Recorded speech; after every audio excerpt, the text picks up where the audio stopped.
Right, we'll get underway while we're just waiting for... have you got an echo? Or can you hear me okay? We'll leave it a minute then until...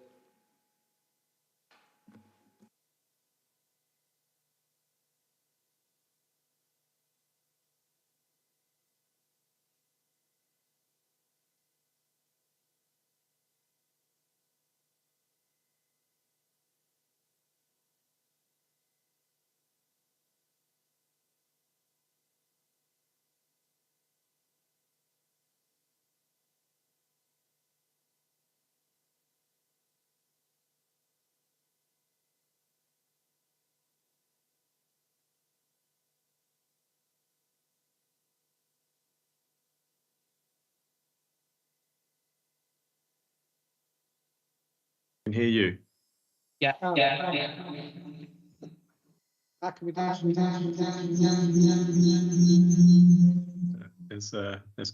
There's quite an echo.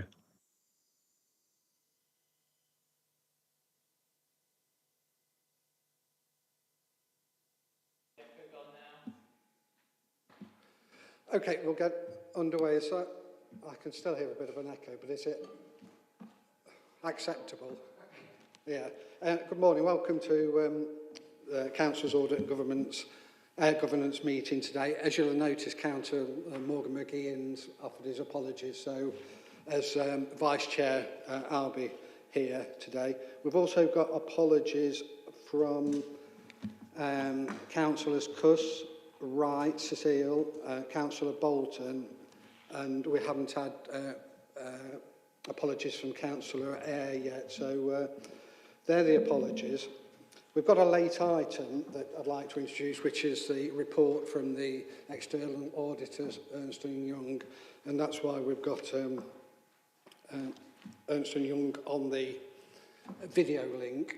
I'm going to recommend that we bring them up the agenda to after the minutes, because there's a couple of issues that I want to discuss, and I think there could be this could be a discussion that we want to be fully engaged with. So I want to bring it up the agenda with committee's approval. Is that okay? Thank you. So item 3 is declarations of interest. Any declarations of interest? No. Minutes of the last meeting, which is item 4. There's a couple of items I'd like an update on, if there are updates before we approve them. That's items 30-24. There was just a meeting that we were due to set up to discuss outstanding resolutions and outstanding actions. I understand that there's been no progress to actually get that meeting, but there are updates available. Is that correct? Yes, apologies for not having arranged that meeting yet with yourself and the rest of the committee. But when we come to the outstanding resolutions, I think, yeah, the number have been ticked off now. So when we get to the item in the agenda. Okay, yeah, thank you, Craig. So I know Richard's got some dates on areas that are under his remit, but I understand there's quite a lot still outstanding. Resolutions not been discussed. So we could take those updates, but I would also, and I do recognise it's probably been about 4 meetings since we've asked for this meeting to take place. And that meeting won't cover the other area that we were looking to get updates on, which were the recommendations from individual audits that are 12 months or more old, and there's quite a lot of those as well. So I want to put it to the committee. We can either get that limited discussion on the outstanding resolutions, or what I would propose is that I speak to the chair and that we arrange meetings with individual heads of service to cover both the outstanding resolutions and the very old recommendations from the individual audits, and go through them by service area and then come back to this committee. I can't guarantee we'll get all of them done by next time, But I would anticipate, because we, rather than getting everybody together, we're just getting one individual head of service together, we can get through most of them, if not all of them, plus the outstanding recommendations, and try and get progress that way. But I'll take comments on that.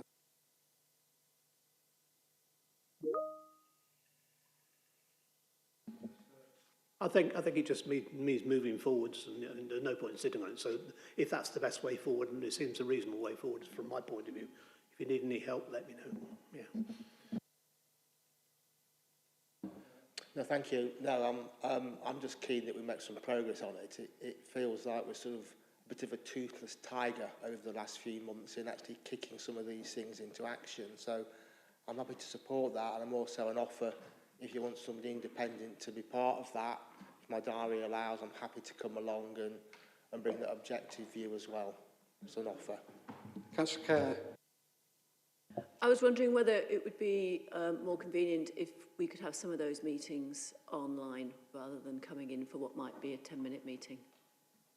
Yeah, it's a good idea. Yeah, so if you leave it to us to arrange availability of the relevant head of service, then we can do an online meeting. We'll probably have an in-person one as well, but there's no reason why we can't do both at the same time, if that's agreeable. Right, thank you. There was a second item from that resolution, which was, which I think was Alistair Golf Course. I thought Emily gave an update about that at the last committee meeting, didn't she? And I think it's been removed from the resolutions now, hasn't it? Right, okay. And the other one was 3424,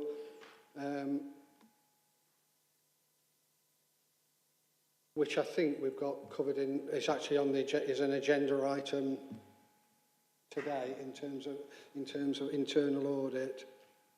Is that correct?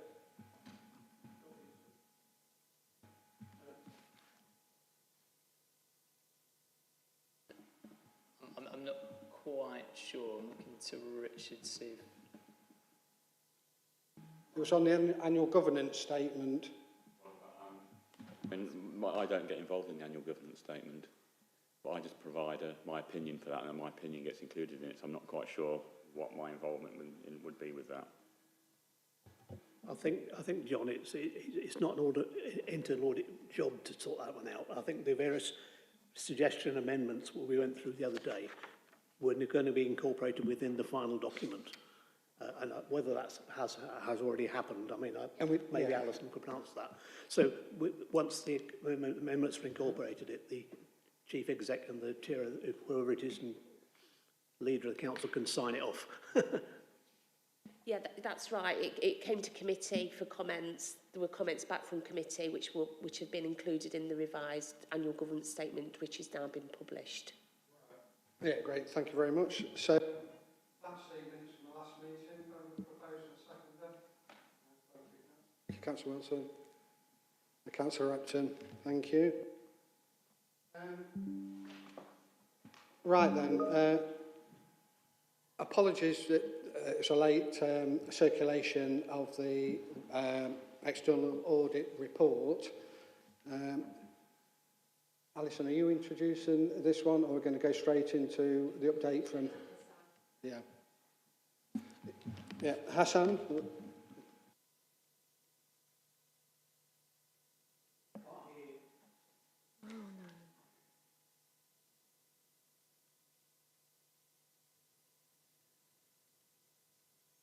You hear me? Yes?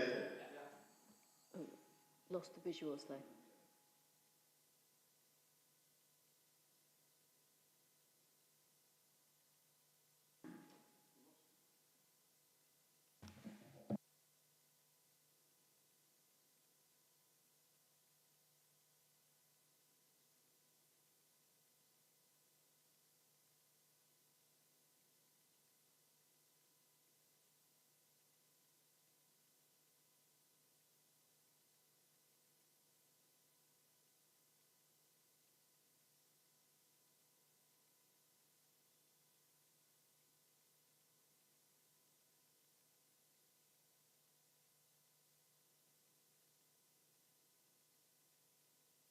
Can you hear me?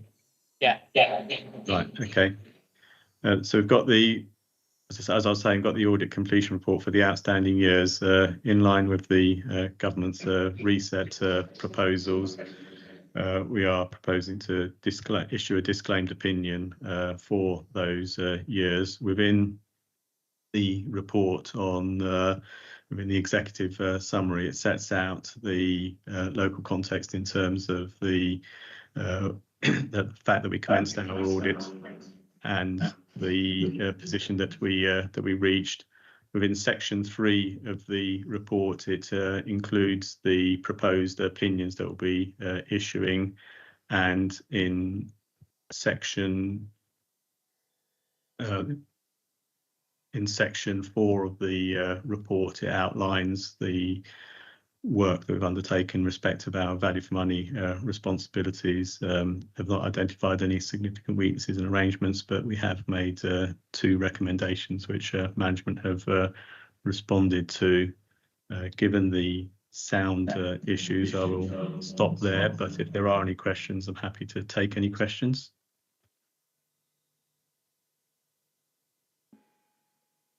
Right, there's a brief just overview and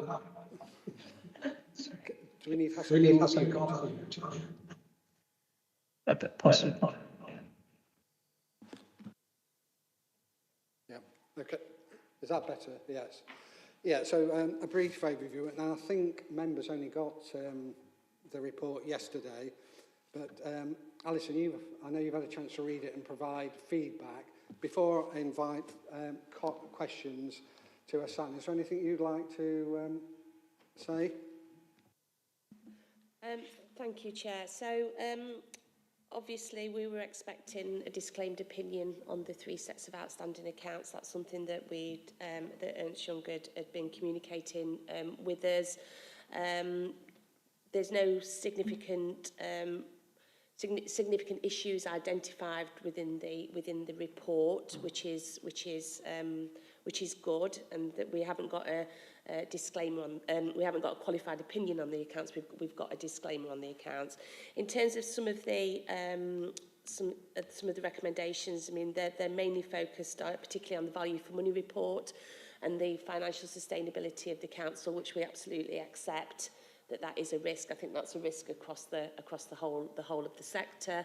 But I think it's promising in terms of the reflection that there's been no significant weaknesses that have been identified. We have obviously we'll need to do the work now with our new auditors, the incumbent auditors, Forvis Mazars, around what that backstop assurance looks like in terms of the work going forward, because obviously a disclaimed opinion on those accounts means that we can't have it has an impact on future accounts because of the assurance work that needs to happen. So we are in dialogue, and I know that EY are too, in terms of handing over the files for us then to assess what work we need to do around that assurance programme of those prior year accounts. And I'm sure that Forvis Mazars will pick that up in an audit plan at a future meeting. Yeah, thank you. So, any questions for Ernst & Young? Yeah, Philip. I find it a little disappointing that Hassan's not here in person, because when the dates for these committees were organised, the dates were reorganised to suit Hassan and the organisation. So anyway, so I'm a little disappointed he's not here. Anyway, be that as it may, we are where we are, as they say. There are a number of, but basically, the report is not saying anything that we don't know already, I suggest. The only issues that seem to arise from it are, from my point of view, are the fact that there's a delay to the accounts, and that's a national issue. It isn't EY's fault, it isn't my fault, it isn't Alison's fault. So I think what I'd like to hear from Hassan is whether the issues for the delay to the accounts is a problem as far as the accounts here are concerned. Were they produced on time? Were they produced in an adequate with adequate working papers and so on, which is the expectations you had. That's a comment I'd like to hear him, just something to hear him comment on. There's a couple of minor points within the thing. The issue of the accounts not being on deposit for 30 days, only been on deposit for 29 days, arising at the last minute. It seems an absolute professional problem, not of the organisation here, but of the external audit, to suddenly come up with that at the last minute when that issue has been kicking around for a couple of years. So that's pretty dreadful to come up with last minute. We can't actually do anything by the backstop date because we haven't done the 30 days, we've only done 29 days. The other issue is something tucked away in the report, which did arise once before, an issue relating to Derby Homes, where they had an issue with Derby Homes. EY had an issue with Derby Homes because the external auditor of Derby Homes had done some non-audit work, and therefore they weren't able to rely on it. Did Hassan, did the EY have to do some more work because of that? Because, as I understand it, this additional work that was done at Derby Homes by the external auditor only amounted to £1,000. So, you know, if he did additional work, I would suggest additional work is going to cost a bit more than £1,000. It would be quicker for us just to pay Derby Homes £1,000 and forget about it. We can't do that, clearly. What next is my other issue. So there's a number of questions I'd like to Hassan's comment on, really.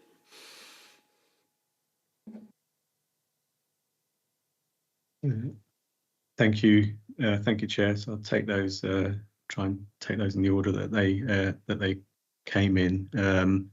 In terms of the production of the accounts by the City Council, we outline on within the local background and context. So slide 7. Page 7 of the page 7 of the report. So within the local background and context, highlight there that the council has been in a position to present draft financial statements for audit, and that we also outline that we subsequently did not have the resources to undertake the work that was required. In relation to the point on Derby Homes, I think I've previously outlined that the component auditor undertook prohibited work, which in respect to tax services, which is prohibited under the NAO's auditor guidance, which they issue to auditors of local government, public sector bodies. That meant we couldn't rely on that work if we were to have undertaken that means then we would have had to undertake the work ourselves in order to come to assurance on those financial statements. We didn't undertake that work because we were anticipating issuing the disclaimed opinion. On the point about the third point there was in relation to the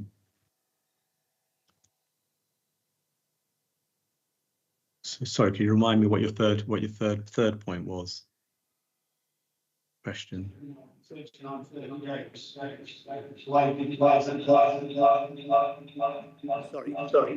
29. Yeah. So in terms of the requirements to publish inspection notice, that's the responsibility of the authority. It was identified when we identified it, and then we communicated that to the authority when we did so. It's not for us as external auditors to ensure that a local government body complies with requirements for presenting their accounts for public inspection within 30 days. I think that's a responsibility for organisations. So basically,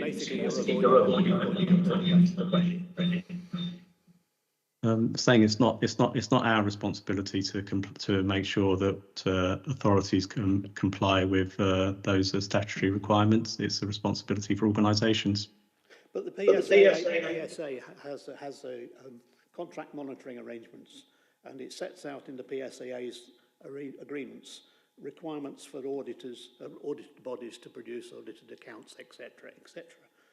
It also puts in there something on paragraph 18 about professional standards issued by FRC and relevant accounting standards. It concludes that work shall be carried out, conducted in an economic, efficient and effective way and in timely way as possible. Do you consider that you've done your work in a timely way as possible? I think we're setting out within the report that we didn't subsequently have the audit resources necessary to complete the audit. We've identified that within the report.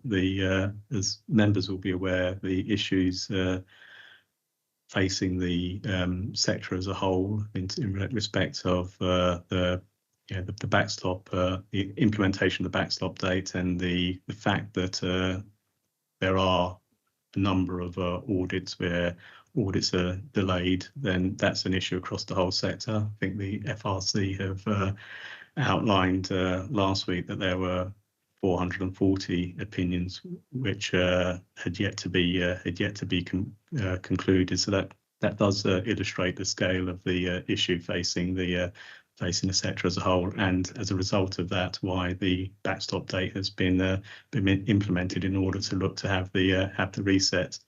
I think it's not a position which I personally would want to have been in. It's not a position which auditors across the country want to have been in. And looking forward, it's the purpose of the reset is in order to get the sector and the auditor market back to a position where audited bodies and audited firms would like it to be going forward.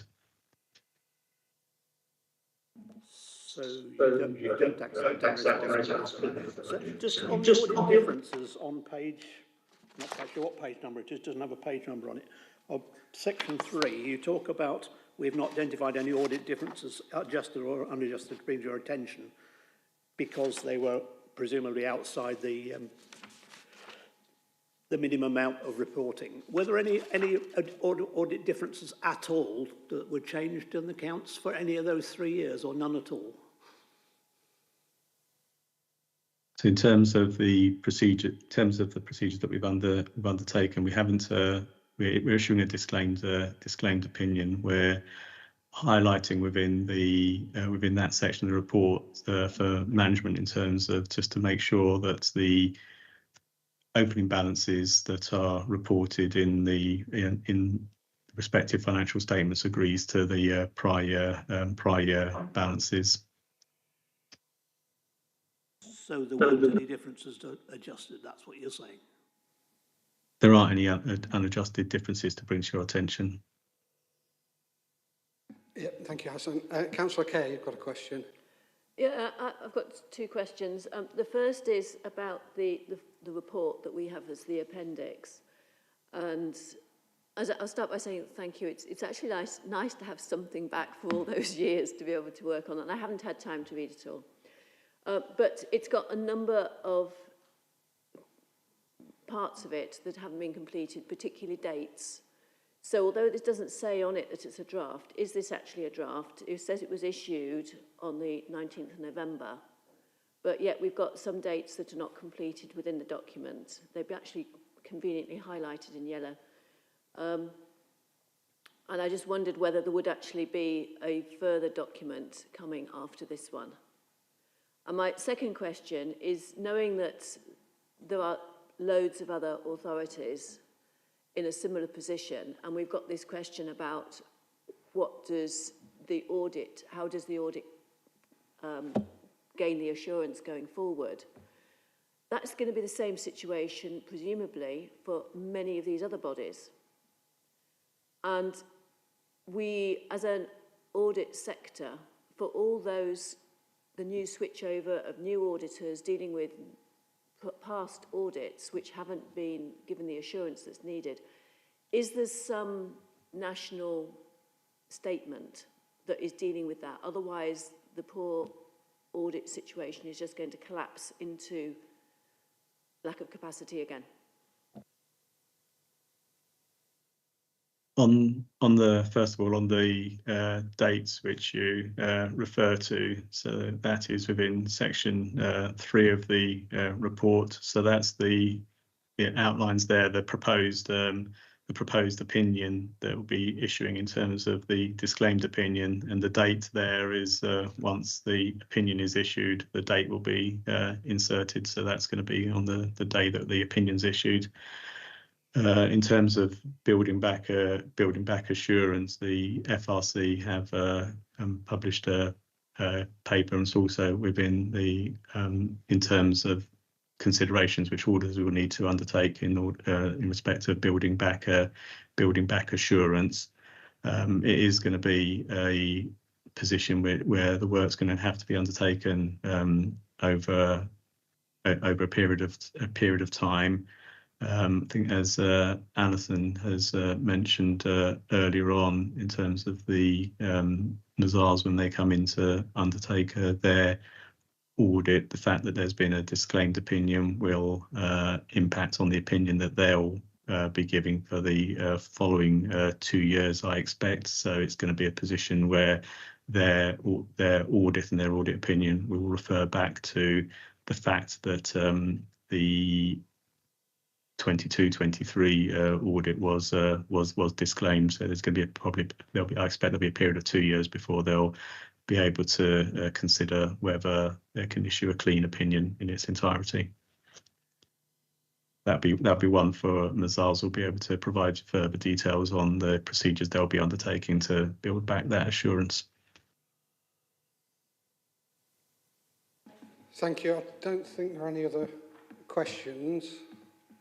So, yeah, thank you, Hassan and Ernst Young, for the update report. I'm going to ask that we, you're free to leave the meeting now. Thank you very much. Thank you, Chair.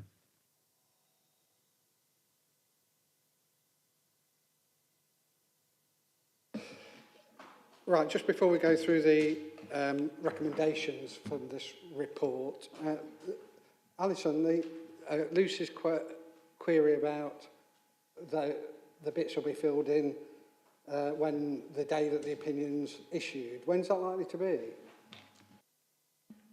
I think it'll probably be around about the 16th of December because of the fact that we've had to reopen our accounts for inspection. So it will be around about that date. So hopefully before Christmas.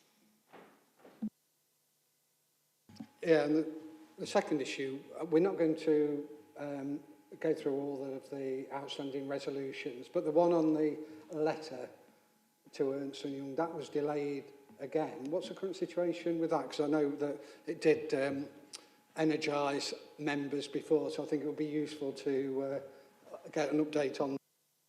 I think that's absolutely valid now. That's something we can pick up as a committee once we get these this final report signed off, so we can pick it up with yourselves in the new year around the content of that. Great.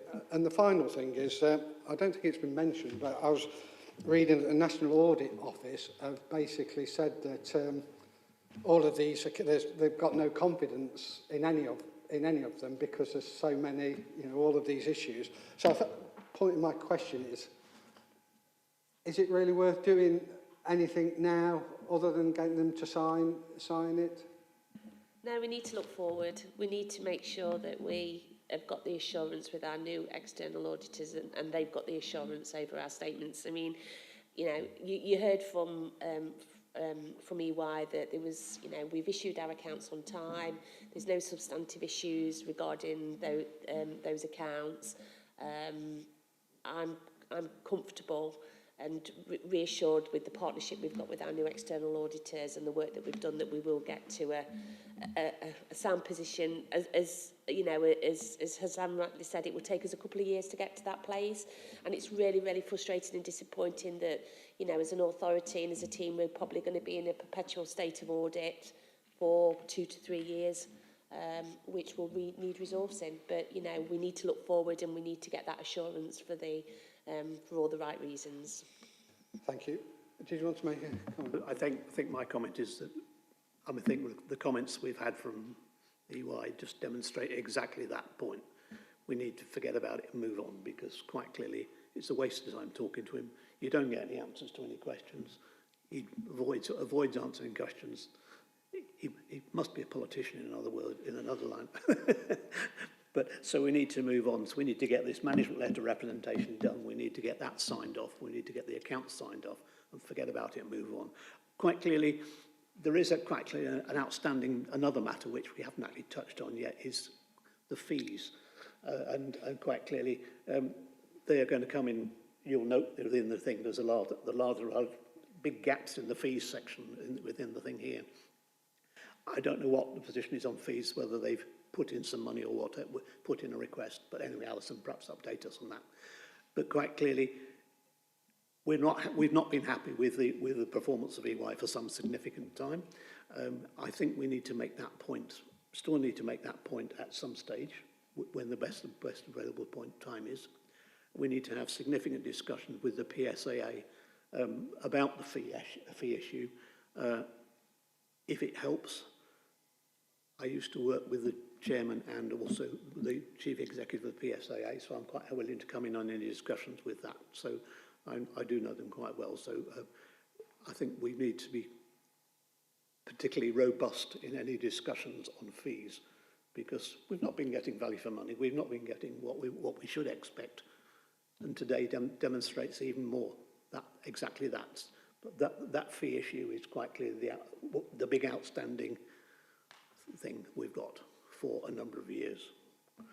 Yeah, thank you for Sorry, just to say on the rebuild and assurance process, it is like a 5-year process that's been put in place as part of the local auditor regulations. So I think 2 years would be quite optimistic, considering we've got all of our own years to do, plus go back 3 years to look at stuff. So just sort of to set expectations that obviously we are in today working with the team.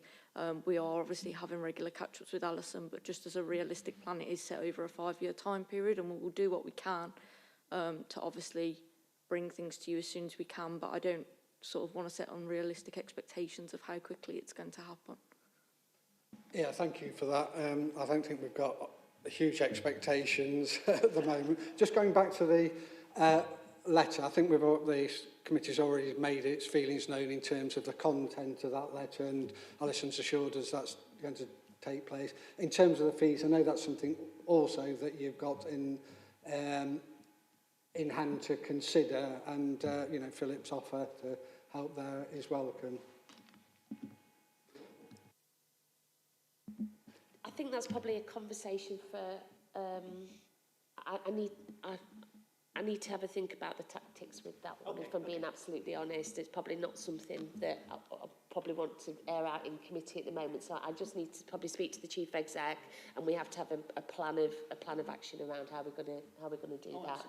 But absolutely take on board what you're saying. If there's anything I can do. Yeah, thank you, Philip. Thank you. Yeah, so there's just the recommendations, and my computer's gone down. I think it's to delegate authority, to note the contents of the discussion, to delegate authority to Alison, and to sign off the accounts from memory. Yep, that's correct. So if everybody's happy with those resolutions, well, that's probably it from Ernst & Young, is it now? Sorry, Lucy. I just feel that this is almost finally drawing a line under what has been a really difficult period. And I just want I'd like us to be recording our thanks to all the people who have been working through this within our teams, because I think they've had quite a lot of stress around this, and it's not the end of the saga because of where we are. But I think to give them that thanks from the committee would be timely. Yeah, I totally agree. It's a good point, Lucy, and I'm sure all the committee would want to make the same observation. Thank you.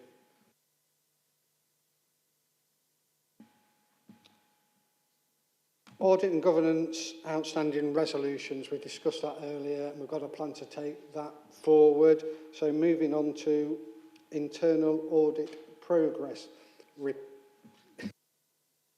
Sorry, just one quick thing. In the last meeting, I mentioned there was a resolution going back 2 or 3 months that wasn't on, and could it be added back, and it hasn't been. That's where we agreed with the chair that the members would meet with the chair informally once every 2 or 3 months, and that's not gone back on there. So if we don't want to do that, that's fine, but rather it be a deliberate, we're not going to do it, rather just drift.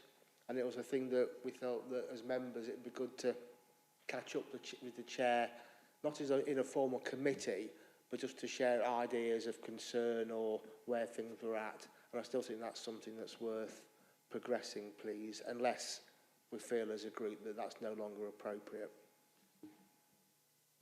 Yeah, what was the one that was taken out, it's not been put back? Yeah, when we were talking about, when it was, we first started talking about training and development, one of the things that came out of that piece of work, separate to the training plan, which is on the agenda, was that it'd be useful for us to meet. That got recorded in the minutes, and it didn't get put on the resolutions. And I reminded the committee of that last time, but it's still not got back on the resolutions, and therefore, if it doesn't go back on, it's never going to happen. So maybe it could go back on, and we could think about getting that quarterly Yeah, got it. meeting. I see where you're coming from. Okay? Yeah, I mean, I agree, and I know Councillor Morgan McGeehan agrees too. So we'll re-include it as a resolution, and we'll take it forward outside the meeting. Thank you. Yes, sorry, Lucy. Yeah, it's about the way we manage these resolutions, because some of them have been sitting here and the suggested dates have slipped past. And it may be that if we considered each one individually, we would now actually say, well, we can let that one go. Time has moved on. But I don't think it's good practice for us to be also putting forward things with suggested dates and then letting them slip, because we don't want the rest of the council to do this when it comes to our internal audits highlighting points. So I think we shouldn't either. And there needs to be a process within this to say, you know, a meeting is being arranged, it's between July and August, and it hasn't happened yet, so do we still need it or do we not? Maybe it's something that we need to think about in terms of process, and it's something that Chair, Vice Chair and officers can look at and bring a recommendation back to our next meeting. Yeah, absolutely. And that's part of my thinking as well, that some of them perhaps are not required anymore. So that's going to be part of the discussion. But and hopefully we'll be able to set up this first meeting within the next couple of weeks. Hopefully that'll be our target date. Councillor Wilson. Thank you, Chair.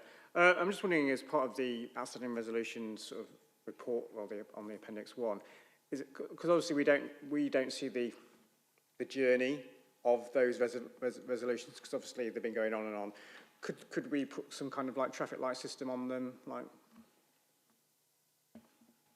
I mean, it seems it should be really straightforward. So an additional column on the report to. Yeah, I'm sure we could add a RAD rating. Yeah. Good idea. Thank you very much. No other comments? Thank you for that. So moving on to internal audit progress report. Just before we ask Richard to introduce this, one element in terms of those very long-standing actions from recommendations, as I say, is going to be put into the meeting along with the resolutions.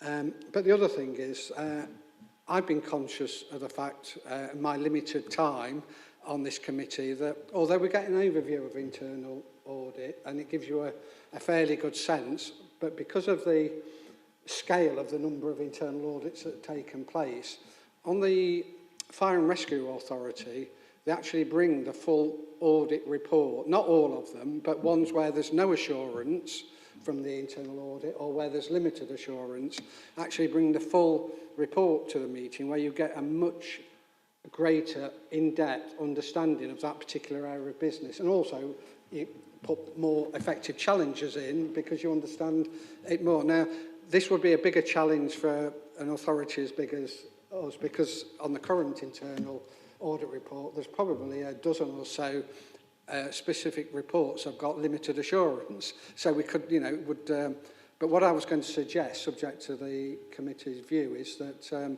we pick one of those, you know, something like send provision or traffic management, which have a big impact on the authority if we don't get it right, and look at that more in depth and do a little bit less on the sort of the ongoing maintenance, because we've got Richard there that's, you know, that's part of his day job to actually manage all of those things. So before we ask Richard to go into it, any thoughts or observations on that? Yes, Councillor Kerr. We've sometimes done deep dives into particular ones when we would look at the whole of a report, and sometimes I've requested ones and randomly. But I think it's it'd be a pity more of the committee isn't here today to discuss it, because I think it has merit to look at some rather than skim lightly over others. But it might be a recommendation back from auditors as to where they think that our time is best spent as well. Yeah, good point. I'm sure Richard will be able to point out ones that we ought to be taking more account of. Any other views? I think it's a good suggestion you've made. I think if you're looking at the limited ones, looking at the last report, there's been no limited ones in that particular period. So if you started afresh and just brought new limited ones, that wouldn't necessarily be too onerous. Or had them as the pack, and then you could ask detailed questions if you wanted to. It wouldn't take too much more time. So I can see some merit with that. Yes, I also think it's a good idea. On one point, though, it may be that some of the reports may have to be considered in private session if they have confidential. Yeah, a good point. And I know Richard will make available to you ones that you people actually want to see in more depth. So if you leave that one with us, we'll have a discussion with our pre-meet next time and see if there's any relevant audits to discuss. So Richard, over to you. Thank you. Thank you very much, Chair. Yeah, I mean, I welcome any deep dives into the limited or no assurance ones, A, because it gives you a greater understanding, but as David said, we've got to be very, very careful because it does highlight weaknesses that could be exploited. So we need to be careful about, you know, how we do distribute them, etc. But to move on to the progress report, as you can see from the progress and audit assignments, we're making, I'll call it steady progress with the audits we're doing this year. What I will draw your attention to is on page 6 that we have actually removed some items from the plan, being the funding arrangements for care, risk management, assurance mapping and partnership governance. But added in a new item around Stores Road depot overtime and timesheets, and that was that's a management request for a follow-up piece of work around that. It was highlighted in the highways maintenance audit, which again was a limited one from a few months back, and so we're picking up some extra work on that, and that work's already commenced. Not a great deal to say on the progress other than that, but as has already been highlighted, the completed audit assignments on page 7 shows 5 reasonable and 1 substantial, which is an improvement on what we have been bringing to you, where there have been a few limiteds in the past. And again, there's a summary of all of those audits underneath and what the actual control objectives were that we looked at, how many controls were evaluated and whether they were adequate, partial or weak controls. So that's all detailed there. And then we get on to the recommendations themselves. Again, I won't dwell too much on this if we're going to have a separate meeting around this and be calling in heads of service to discuss these things. But again, it's areas where we can, as auditors, we can recommend to you those you really need to focus on. The main ones, of course, are those we highlight as moderate risks in this report. Thank you, Chair. Yeah, thank you for that overview. I mean, I'm assuming that members will have read through these and subject to the caveat. I mean, if there are any issues in terms of any of the overdue ones or areas of risk, then yes. Yeah, I mean, I was going to make sort of 4 observations because I think culturally we've got to do better. And I know these meetings will maybe help, but the 4 things I want to sort of just state, which is the obvious. The number of open recommendations are increasing. So if you look back 6 months, there were 111, there are now 129. Overdue recommendations are increasing. So going back to July, there were 58. There's now 82. On page 14, Richard states that there are, it's a table, there's 51 actions due, but the business is not responding to internal audit on them. That's dreadful. And there's still 3 internal reports from 2019 that are still outstanding, having not had responses or things done. I just think that is use my words carefully, a poor position to find ourselves in.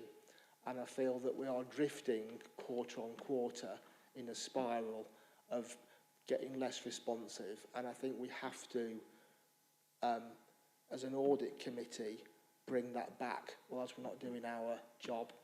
And I think it's that important to say that. Whether others agree is another matter, but from an independent perspective, things are not going in the right direction.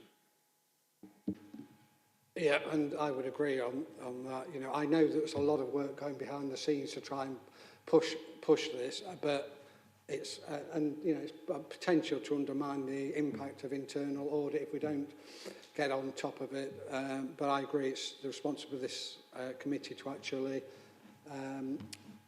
make our concerns known. I know they are known, and I'm hopeful that these meetings that we'll arrange with Head of Service will just bring it into a bit more focus, but recognising the amount of other challenges that are happening in the council, this ought to be there as one of them. Yeah, absolutely accept those concerns and comments. Richard and I have spoken at length about this, and we've also picked it up with the Chief Exec recently around the progress or lack of progress that's being made in some areas. I think a key tool to this will be when we roll out the new internal audit system, because I think that will be absolutely key to give the leadership team oversight of the outstanding recommendations and resolutions in their areas. I think at the moment it's easy to delegate and move on to something else, and to be able to keep track of that within your own particular service, I think will only add value and strength to that. So we're quite in quite an imminent position of rolling that new internal audit system out. So absolutely accept what you say. We are taking it on board. I think the meetings that we've agreed that will strengthen that, and also the new internal audit system will only add strength to those issues. Yeah, because just so I sit on the Fire and Rescue Authority, and they've got obviously the same internal auditors, and they're going to, as chair of that committee, they're going to give me access. It's K9, is it? It's, oh, K10, sorry. Perhaps it ought to be K9. I probably won't thank me for it, but could there be a facility for the chair of this committee to have access to it, so that, taking the points that have already been made, we can actually raise some of these issues before they even come to committee? Can I leave that one with you just for, you know, probably won't want to make a decision now. Paul? David, but never mind. Firstly, just to say, yeah, the stats are all going the wrong way. It does feel like Richard's being ignored, basically. The other thing to say really was, I was speaking as an ex-head of audit. I did have this similar sort of issue in the past, so I'm very happy to give any help and assistance that I can in getting this sorted. Also had experience with the audit tracking system as well. Not K10, but a similar one. So happy to offer my help. Yeah, thank you for the offer. Yes, Councillor Kerr. This might be a bit radical and a bit possibly premature, but knowing the amount of pressure that officers across the authority are under because of the general financial situation, and looking at the stats, the majority of the the recommendations that, you know, are high risk or critical, significant, whatever, they are being dealt with. The ones that really need to get dealt with do seem to be being addressed. And what we're left with is ones which either are being accepted, or maybe somebody ought to be discussing about saying, should we be accepting these, but remembering them, because if something else is being altered, we can address this at the same time. And I just wonder whether we need to develop a bit more flexibility within this, and to be looking at it in terms of the taking opportunities when they come, rather than needing to put a deadline on some of the things. Some of them are critical, some of them need to be addressed, some of them are absolutely there. But to be constantly telling people that they've got to do something which they can see as being important but not urgent, when they've got other urgent things on their desk, we're not going to make progress and they're just going to be burdened by it. And I just wonder if there's a conversation along those lines, because the judgment that our internal audit are making as to how critical something is a judgment. It's not an absolute, and it's a hierarchy, and it's been put into a pot. Do we need to explore that for the sake of other people's well-being? That's what you... I can pick that one up, Chair. I mean, the option, Councillor Kerr, is there for people, and we have taken it before to CLT and said, you know, go back and have a look at your recommendations. Are there any in there where you feel now that you can't move this on and you are willing to accept the risk? And you'll notice there's one risk accepted in this report as well at the very end. But we had a spate where we were bringing separate reports to committee where a number of recommendations were being risk accepted. So that's still there for people, that's still an option. It's down to heads of service and managers and also directors to discuss whether they feel that, you know, they can accept that risk. And if they do, let us know and we can risk accept it and it gets removed. Yep, thank you. Any other comments? David? Yeah, just I've got a different view on that, I'm afraid, Councillor Kerr. I mean, these are actions that at the end of an internal audit, management have agreed, we are going to do this, this is the person responsible, we're going to do it by that date. If they're not doing that, then they're not basically not doing what they say they're going to do, which I think reflects on the council. It's a governance issue to me. Yeah, it's a fair point. It's a statement of what people have signed up to. Richard, what you... In a lot of cases, I don't feel they give it enough consideration when they're agreeing recommendations. They'll agree to something, put something in as an action, certainly where they're going to be using additional IT and stuff, and don't realise the ramifications of how long it's going to take to implement all that. And I certainly agree with what David's saying. At the end of the day, managers have agreed to this. However, they need to have a look and see whether they can carry it. It's really, if they're risk accepting something, they need to have a look at whether, you know, what's the outcome on that. Risk accepting is very easy to do, but there are consequences if you do. You know, and if it does come back to bite them, people, the senior managers then saying, well, why did you risk accept it? So they've got to make that choice. We'll always oversee it anyway, and we might say to them, we think you're wrong on that. But yeah, they've got to make that decision as managers. They have to own those recommendations and actions. I think that's a really important point, because it's the review of what's happening needs to be done further upstream. And if those conversations and that, if the implications of what people are saying is thought about more, then it would solve their problems later on. And I think that, I don't know, maybe there's another bit of education that's needed, or training for managers at whatever level about the audit process, and we need to be looking at that as well. Yes, I think we're having a conversation with the committee, but actually, Councillor Kay is absolutely right. That's the first stage for solving this, making sure that when people accept the recommendations and say they're going to do actions, that they are achievable, and that they can actually do them, and that they plan to do it, and that they're not going to get caught in several months' time saying, no, we couldn't do it. That's the first stage, absolutely right. Yeah, they're all good points. I suspect internal audit recommendations are probably low down the list of the day-to-day priorities of most officers of the council, but for understandable reasons. It's a good point. I mean, I think the issue around whether managers need more training, something we'll leave to Richard to mull over and perhaps think about. What might be a good idea, though, is if we do decide to bring one of these internal audit reports here in full to discuss, so we actually get the person who is responsible for implementing them to come and sit alongside Richard to present to us, and then we can ask them the question whether they understand some of these issues. But we'll perhaps consider that down to availability, and also, you know, what the agenda is going to look like at the next meeting as well. So, right, okay, so we'll note that report. The second appendix to this, Richard, is the QAIP. Is that just for noting? It is, Chair. There's one or two things. There's two key things at the end, which is 7 and 8. One is around the audit management system and where we are with that.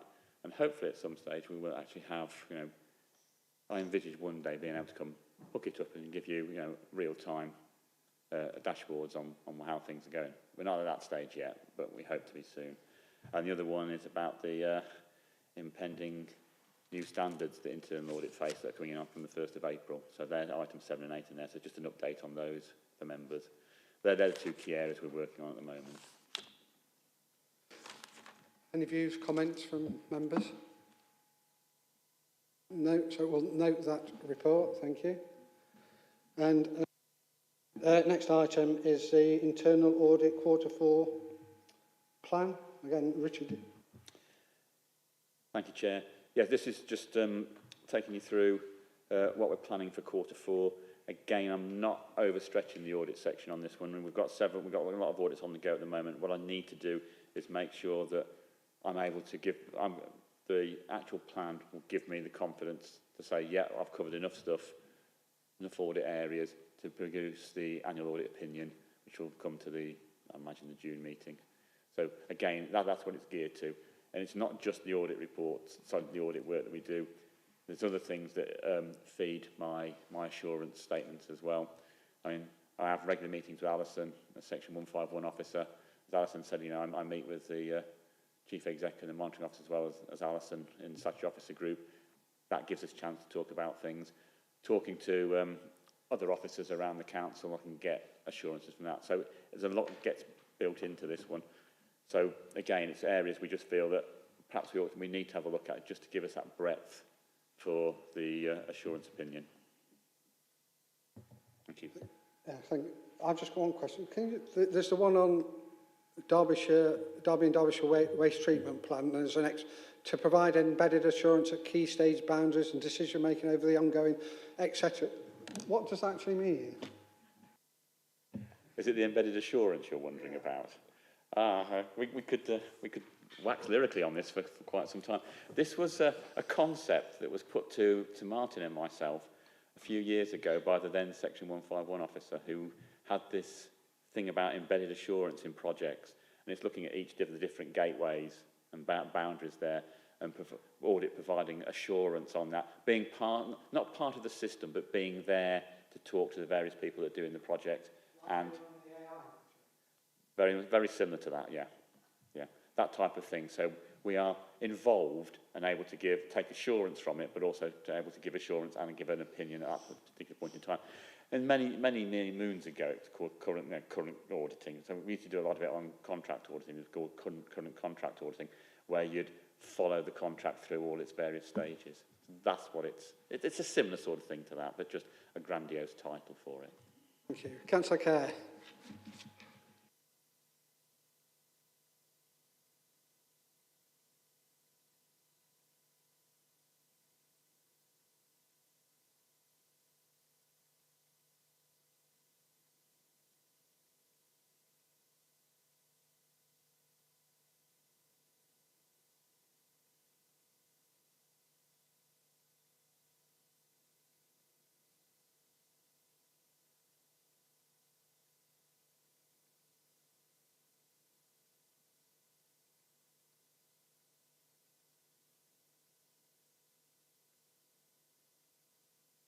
wants to put this one up.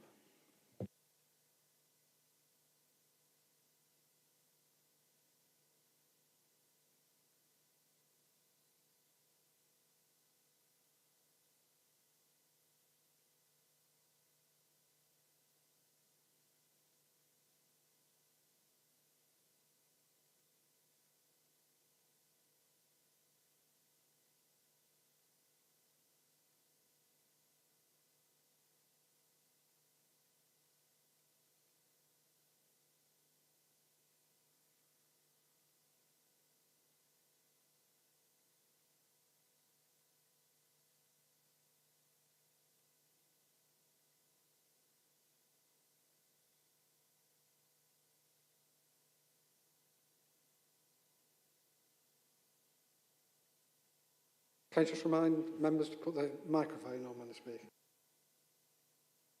And just, there was no mention in the report that went to Cabinet, which made this decision to put these, to prepare these to go out to the market, that there was going to be internal audit was going to be taking a look at this before that happened. Now, if the fact that internal audit and the process they indicated would be probably 18 months, 2 years to get it out. So if it's going to improve the value and the attractiveness of running a project by auditing it now, then it would make sense. But if not, we've got so many other things that we could be looking at. I just wonder, it wasn't highlighted as being something, and we're going to do an internal audit of it, because that will... I just wonder if it's joined up, really. There's also the assurance level required for the opinion. It's twofold. It's obviously the value at the time and the providing the assurance that Richard can feed into his opinion to identify how the leisure centre has been operating over the last few years. If we get low assurance on that, then obviously it identifies that it's a potential area of concern, which obviously then feeds into the annual audit opinion, which is there. With respect to the audits which are in the plan, they have obviously been discussed with executive management at Derby City Council, and discussions have took place around what will be undertaken at a sort of high level approach within the audit. The individual audit assignments are scoped specifically right at the start of commencing them to ensure they're timely and relevant to what's happening at the time. So the scoping meeting hasn't taken place on that and won't do till probably tail end of next month, early January, at which point it'll be evaluated exactly what the most important parts to look at and what would obviously add the extra value. Answer the question. Sort of. Are we happy to approve the work plan then? No, thank you. Counter fraud update, item 9. Richard. It's me again, Chair, thank you. This is the just over half-yearly update on what's been happening counter fraud wise. As one national fraud initiative ends, another one starts. So the 22-23 one is coming to an end, and the 24-25 one, the data has gone to the Home Office for them to start crunching all that and then send it back out. So again, these figures in Table 1 are the tail end of the 22-23 ones. So the next report you see will be the 24-25 ones. Again, if I'm honest, what value do we get out of NFI? In the good old days, when it first started, there was quite a bit, but now, you know, it's every couple of years, systems are getting better or should be getting better. There are still going to be issues, but we do, outside of this, a lot of data matching within the partnership anyway. Certainly at Derby, we'll data match things. So what we're hoping is that, you know, that work we're doing outside of the National Fraud Initiative will actually reduce, you know, the impact of this. But unfortunately, it's a mandatory exercise, therefore we have no, we can't duck out of it, so we have to pay a nice subscription each year, each initiative to the Home Office and do the work. Again, it's another amount of work that's landing on, you know, already stretched staff. I mean, because from an audit point of view, all we do is we just oversee it with the key contacts. It has to go out to the individual areas to actually investigate all those matches. And again, it's time consuming. Then if we move on, we've got the work of Tracy's team. Unfortunately, Tracy couldn't be here today because she's sunning herself in Norfolk, I believe. So, but again, they're doing an amazing amount of work. We've just increased the size of the team, not just purely for Derby City Council, but we're doing a lot of work as well for other organisations, and a lot of work goes in for Derby Homes. Then we're also picking up work for other local authorities that are coming to the CMAP banner, like South Derbyshire, North Warwickshire, Amber Valley and Ashfield District Council are all using Tracy's team. As you can see from the table 4 in there, you know, they are generating a lot of savings. They are a self-financing team, so the more savings they can generate for the council, the better. I constantly talk to Alison about how we can improve all these various things, and Alison's been very supportive of increasing the team, not only to sell the services as well, but to also pick up on things where what they're facing at Derby, for example, is there's more work out there than they've got people to do. So the more work they do, the more savings they can generate. So that's, and it's always good to see that, you know, it is a useful exercise rather than just something we do for. But yeah, so I'm really pleased with the way the Counter Fraud team is working. The Public Interest Disclosure Act, as I've said there have been 2 disclosures made to the monitoring officer since the 1st of April. One's been raised with Directorate Management as a service complaint, and that was another one. Sorry, that was raised with Directorate Management as a service complaint. Had potential whistleblowing, but that's now been resolved as well. So, not too much to report on that one.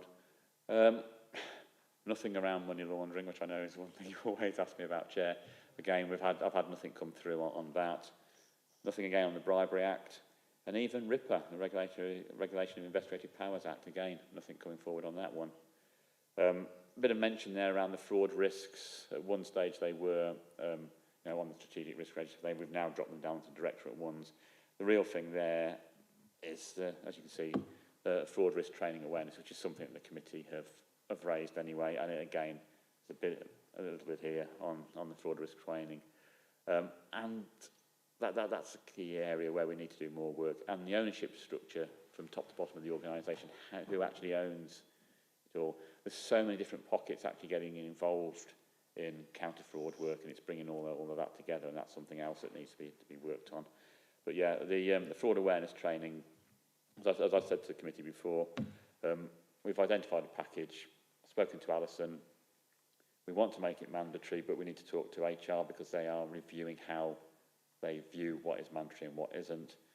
Alison's view is it should be mandatory. So it's something that outside of this meeting, I'll have another chat with Alison and we see if we go forward and purchase it and just run with it ourselves. We have 2 options. We can run it on the e-learning, on the e-learning platform, which would be great because then it's available internally, or it can be hosted by the firm, but then everyone's got to log into it, and that's when it falls down more. We can control it more if it's on our own platform. Thank you, Chair.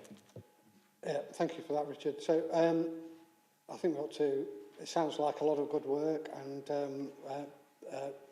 the people involved ought to be recognised by this committee in terms of that effort. Would it help, and I suppose it will have, would be very marginal if this committee provides its support to get that training as mandatory? And Councillor Kay, you had a question as well, didn't you?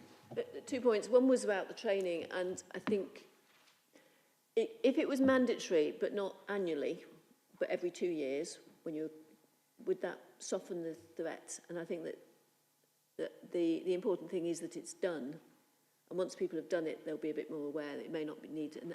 And annually is a fairly arbitrary number, isn't it? So I think that might soften the shock to the system.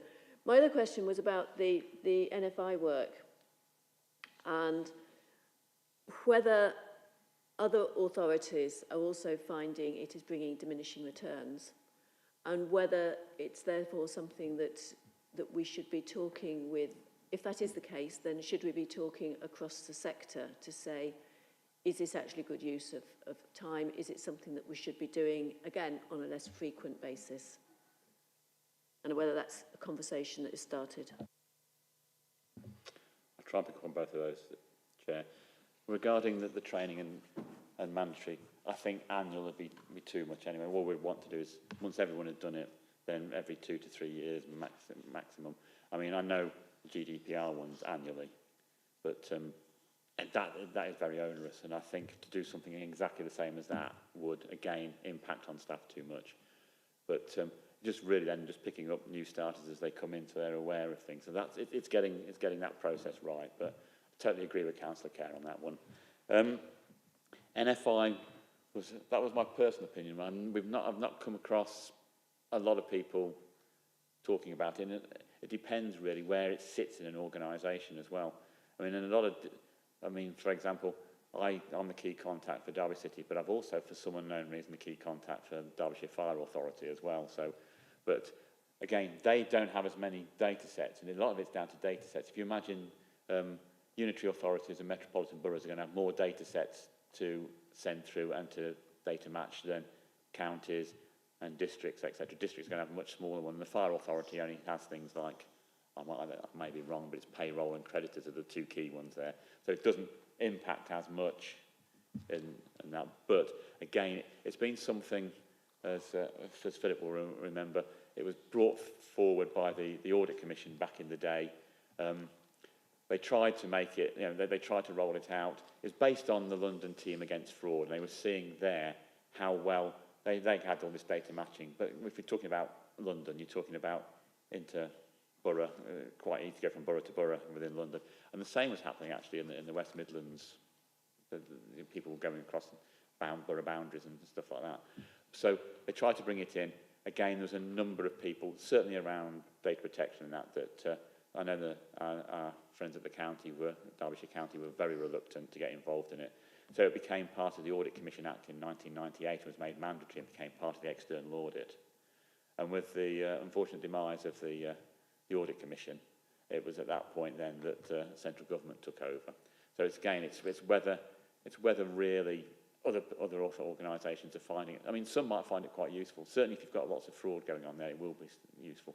But I don't feel that we as a City Council get the benefit out of it that we did back in the day. David, yeah. Thank you. With regard to the e-learning, our first thing to say is that if it's the same one that I've used before, it doesn't take too long to see, maybe half an hour. It is, thank you. And it was updated annually, so it's maybe more consideration of that. But the other point on that is, I wondered, have you thought about, would it be either available or mandatory to this committee or to members as a whole? I mean, again, it's something that members need to be aware of. Certainly this committee does, and the chair of this committee, I do believe, is the main person for fraud, is the champion for fraud champion. I think it's this chair of this committee. I can never remember. It used to move about. It used to be a cabinet member at one stage. But so yeah, there's things there that certainly if members wanted the training, they certainly could. We do get members come to us and say, I've been notified of a fraud, or someone and one of the electors has come to me and said this, that, and the other. So yeah, they do need to be aware of it. Yeah, I'm not sure whether it's on the last item on the agenda as well, because that's about training for this committee as well. I can't remember. Thank you. Just on section 4.25, which is the two controls that are not considered adequate, we've talked about the e-training. I'm just interested on the ownership structure. So if controls are not currently adequate, what are the timescales to make them adequate, and who's driving that forward? This is where I don't look at Councillor Kerr, because she's said in the past, why is Richard getting involved in all of these things? Again, these controls are put forward by the performance team.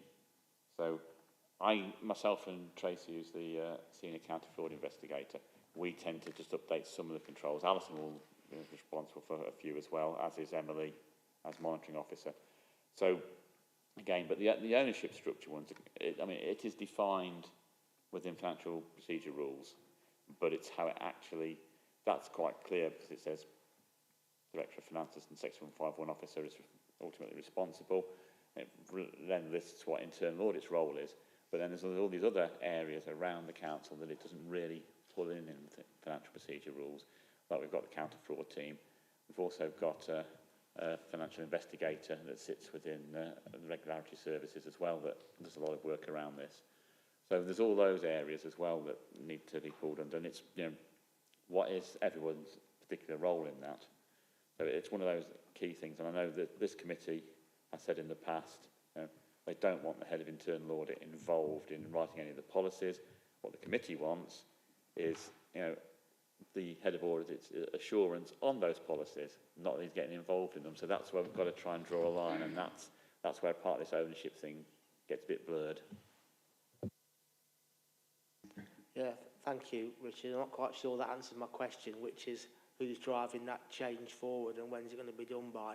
I only asked that because it's actually been highlighted in the report, so I'm just keen we don't gloss over it, and it'll be in next year's. That's the thing, with the ownership structure, who is driving it? And that's where the problem lies. Yeah, that's the question.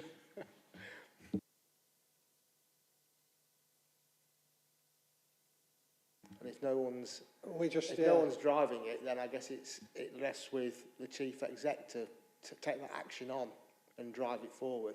Because we've said if there's no owner on some of the audits, that's where they drift. So maybe we pin that tail on Mr. Simpson. Yeah, I mean, at some stage we will have to, but I know the chief exec is pushing a lot of these things forward. Richard, you've got no, can you actually feed this back and raise it as an issue? I mean, Alice and I can raise it because we've got the statutory officer group, so we can take it through that and talk to both Emily and Paul about it. So yeah, it's not a problem for us. Yeah, thank you very much, and perhaps let us know at the next or subsequent committee meeting programme. I think that's quite important. Can we record it as a decision of the committee?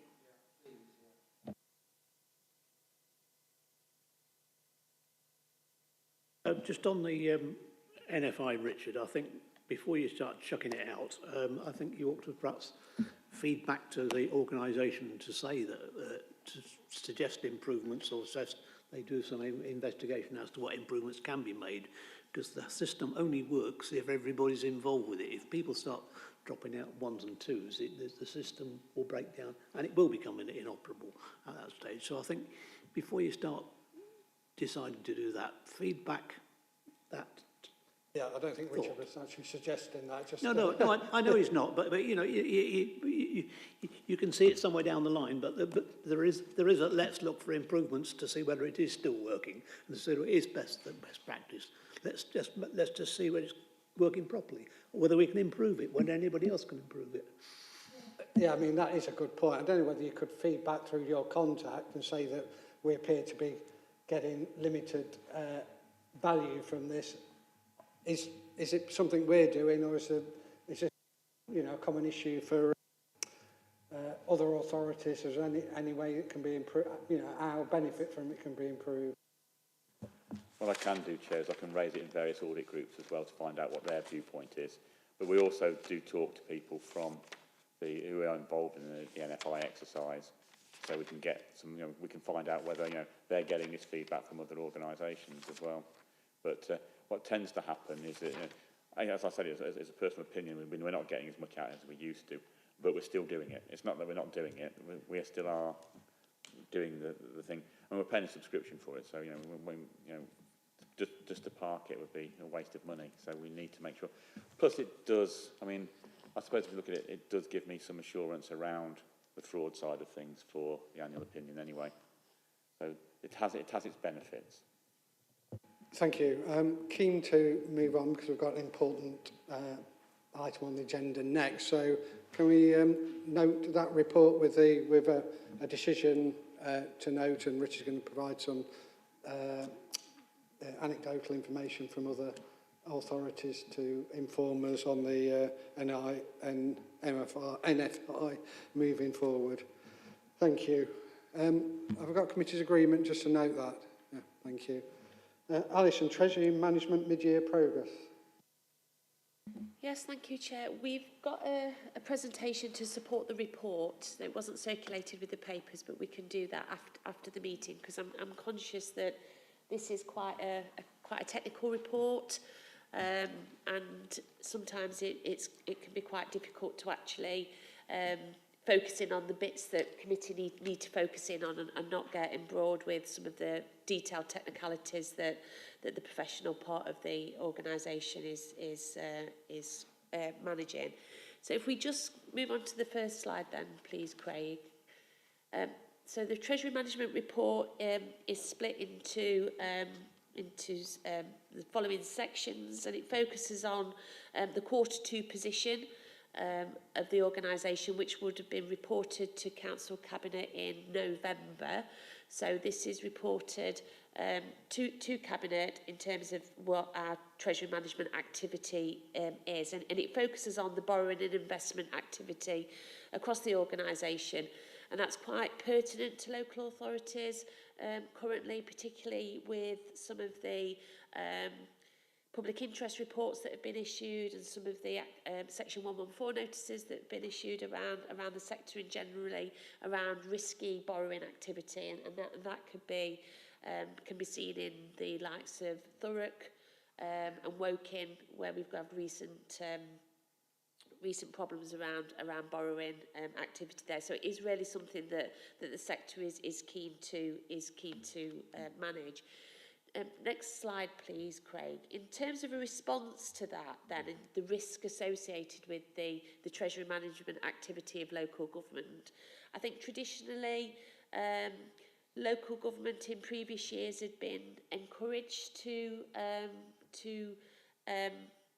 enter into what is now be classed as risky activity, but it was looked at being innovative in the past. It was looked at an activity that can look to financial sustainability of an organisation in terms of exploring borrowing activities and what that may yield or return back to a local authority. But as I cited, there have been some recent catastrophes in the sector, and CIPFRA itself has recognised that there needs to be some assurance and measures around that activity. So they've introduced some new codes recently, and that is around the fact that the Treasury Management Code of Practice needs to be, has been picked up by CIPFRA, needs to be reported, and also the 23-24 Treasury Management Code introduced a new requirement that those treasury management indicators need to be reported as part of the regular reporting cycle of the council, and that's something that we've picked up and we absolutely do. Next slide, please. So you can see there that the reasons why CIPFRA have picked this up is about enhancing financial transparency and accountability of local authorities, and also to manage that risk, that oversight and that risk and compliance really with best practice, accepting that this is an area that shouldn't be ignored. The treasury management aspects is also picked up as part of the financial assurance assessment of local authorities, and this is quite a significant area of business. So just to the next slide, in the report you can see that the CIPFRA Code of Practice introduced some prudential indicators, and those prudential indicators are what the council uses to manage its treasury exposure. And you can see there that the 6 indicators that are required as part of the prudential code are around authorised limits for borrowing activity, our operational boundaries, external debt, the maturity of our borrowing, so when are we going to repay our loans and what the outstanding commitments are of that, the principle associated with that, and some of the liability benchmark, and some of that is quite technical bits, so we'll just go through in the presentation around what that means. But just in terms of assurance to the committee through this report, none of those prudential indicators have been breached, so there's nothing to raise committee's attention to in those areas. So if we move on to the next slide, in terms of the one of the first prudential indicators talks around the debts and authorised limit and operational boundaries, and there's some definitions there around what that refers to. So the authorised limit for debt represents the maximum amount that we're allowed to borrow as part of our treasury management strategy, And that's really, really important that we assess what that limit is and that we operate within that limit. I think we've seen from, as I cited, with some of the recent happenings in the sector, those limits have been breached, and there's been some real risky activity that's happened with some councils that have borrowed in excess of their ability to repay those debts. And I think that's a fundamental aspect of this. It's seen in the context of those repayments. It talks about the operational boundary, so that's the external debt, and looks around the borrowing for the year. And that can sometimes get breached due to cash flows within the organisation, but it's seen as an indicator, and it's something to be focused on, but it's not something that is necessarily an absolute indication of risky activity. So if we look at the onto the next slide, if we look at the indicators around this debt and authorised limit, you can see there on the slide that gives us the borrowing, the debt limits that we've got, what our actual debt was for the Q2 position, and what our boundaries are. And you can see there that there's a compliance with all three aspects of those indicators. I'm just going to pause at that point, just because they're quite. If committee have got any questions, it might be just easier to be able to ask them as we go through the presentation rather than at the end, because there are quite complex bits. So, through the chair, yes, Lucy, you've got a question.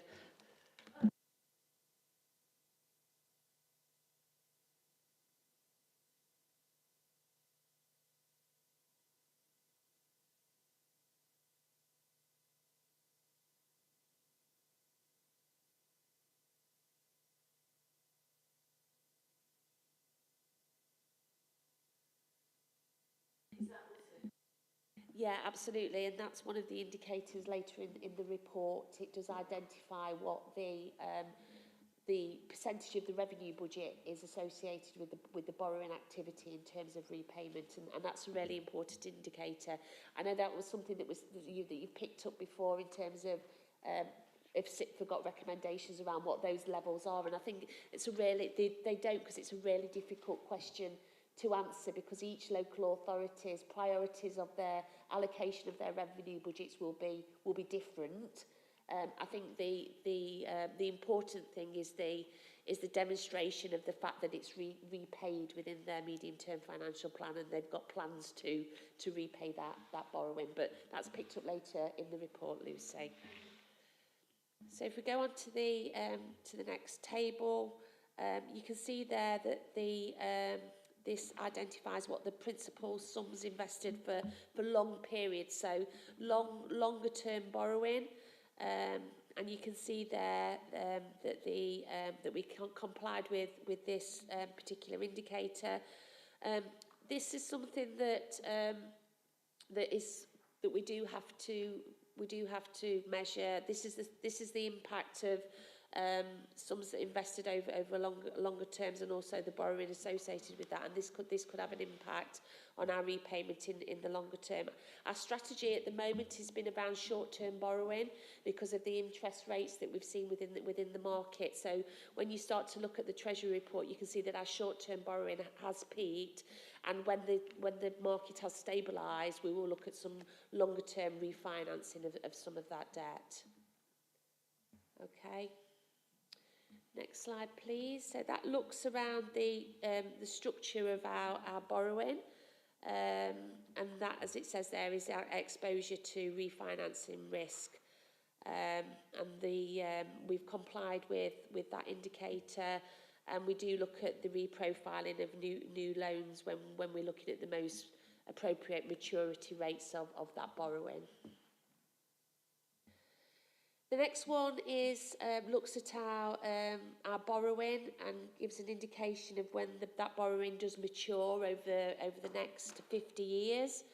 And you can see there that we've complied with all of those indicators.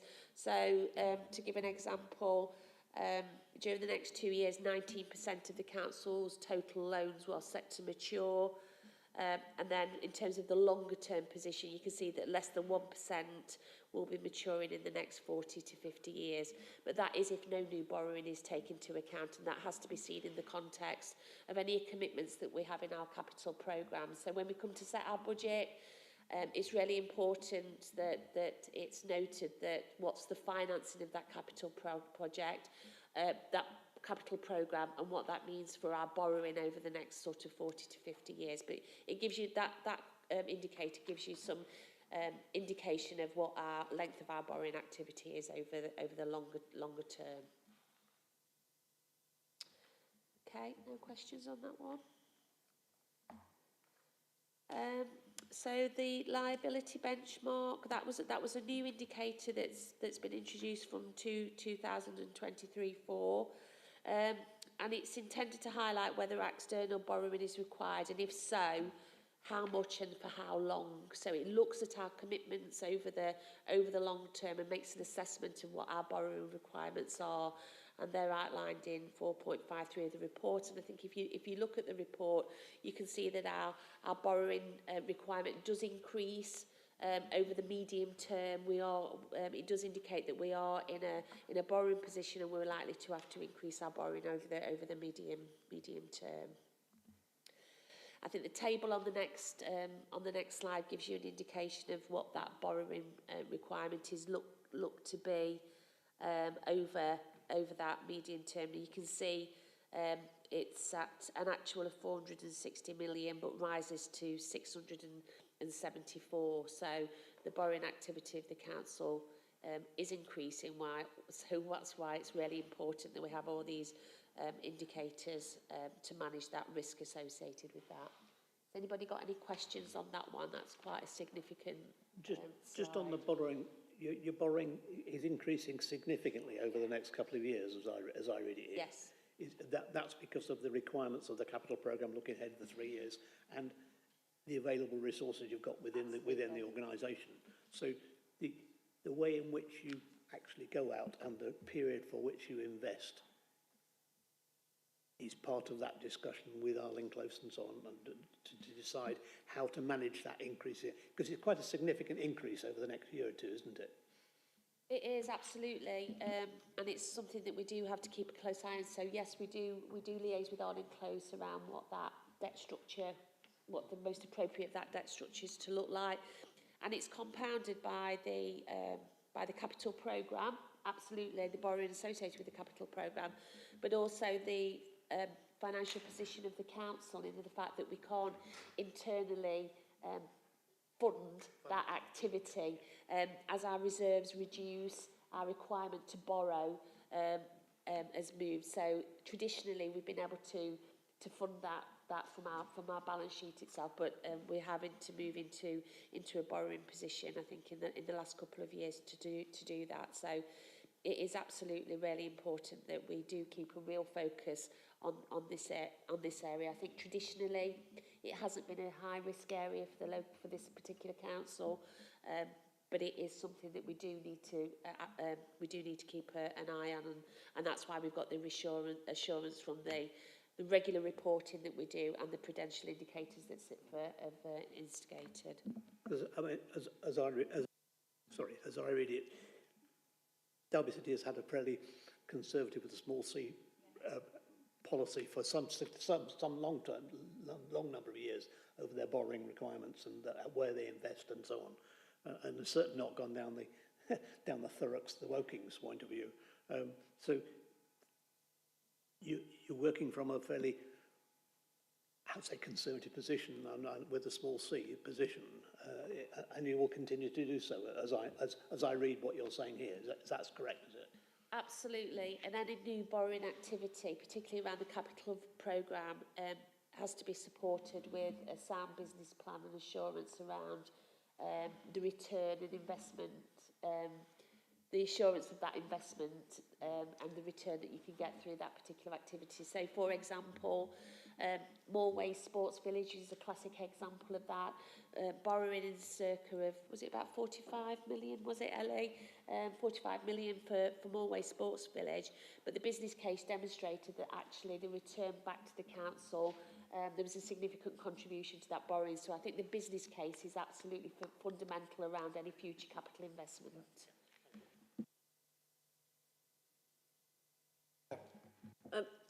I agree the business case is critical, you know, if we can't invest to return revenue later on, then we're tying our hands, aren't we?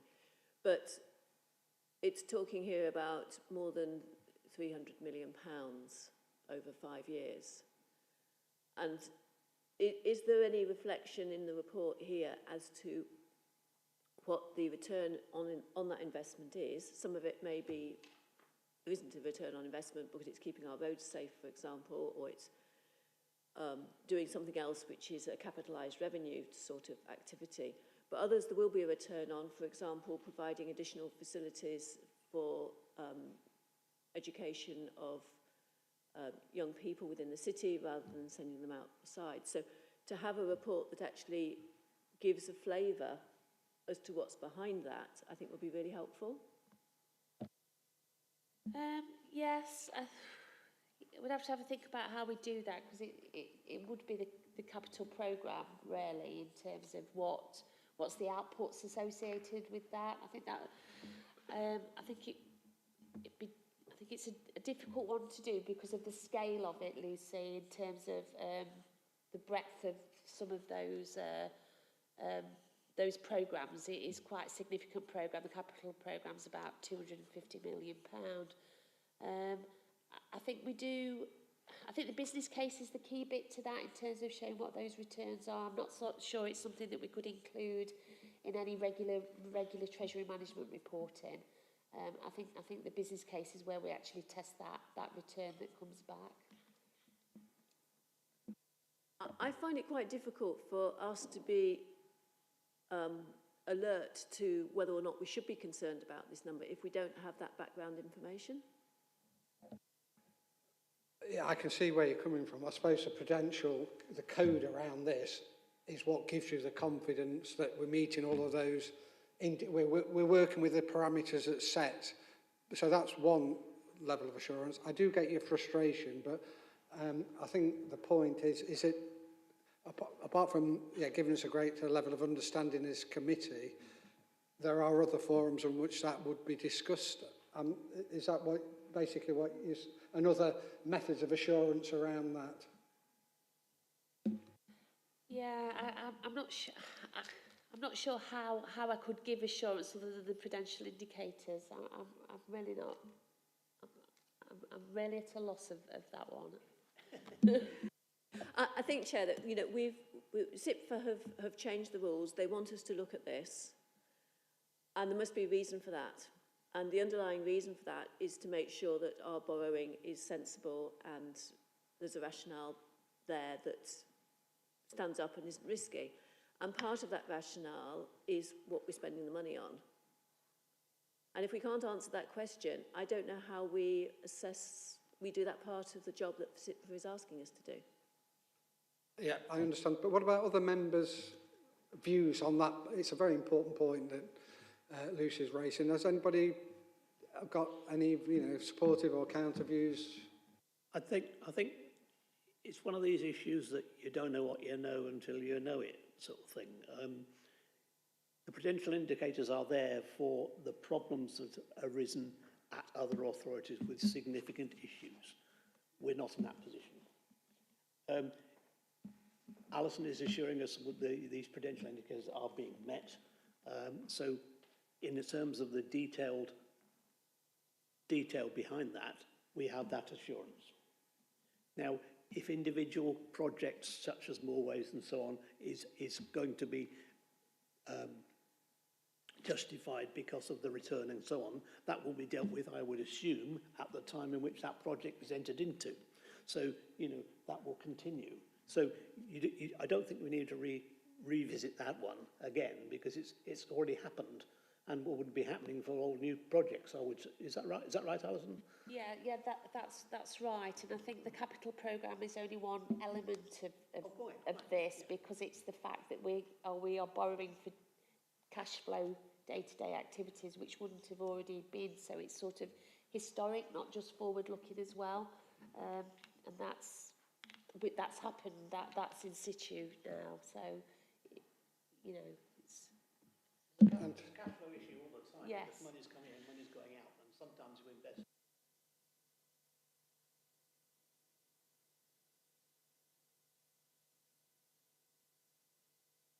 Point as well. Yeah, thank you. Yeah, it was just sort of going back to the indicators where you have the ticks, the indicators. I guess part of the missing is, maybe it goes into the education bit that we might talk about later, that they're all ticked green, but we're not perhaps got that level of understanding to how they've been set in the first place. So if they've been set, wrong word, recklessly, they're going to be met. So maybe we need some understanding on the setting process of those. So when we look at this report, we can say, yes, we've got the background, we're comfortable that we're operating in that safe environment. Because if they've been set wrong in the first place and they're all being met, well, we don't know what we don't know. And maybe that comes something we need to develop our own knowledge of as we move forward. You're absolutely right. But that's part of the Treasury Management Report, and that does come as part of the budget report. So we can probably, it does come to committee. It's probably something we can have a little bit more of a focus on to make sure that you're comfortable with the assurance around those boundaries. So absolutely take what you say on board, and that report does come to this committee. So for now, I mean, we have got a agenda item on the skills of this committee, of which Treasury Management is one of the elements. So could we park it there and then reflect on it once we've had the training, and I'm no doubt Alison will reflect on whether it's something that's, well, A, within the remit of the committee, but B, achievable and adds the ability of this committee to provide that governance. I think it's about striking a good balance, isn't it, about your assurance? And I think understanding, as Tony said, understanding the framework and then being assured by the compliance.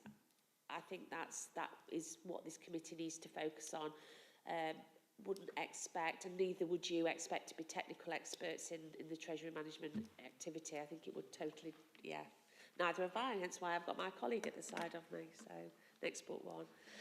Okay, so if we just look at the next slide, that just summarises the conversation that we've had around that borrowing increasing over the next few years, and that's in relation to, yes, the capital programme, but also the fact that we have to manage our cash flow now. We've got less usable reserves of working capital to do that. And as it says there, we've managed to previously manage our cash flow for the last 12 to 14 years, capital expenditure and deferred borrowing, and that's the significant aspect of this, is that we haven't had to do that external borrowing for that activity.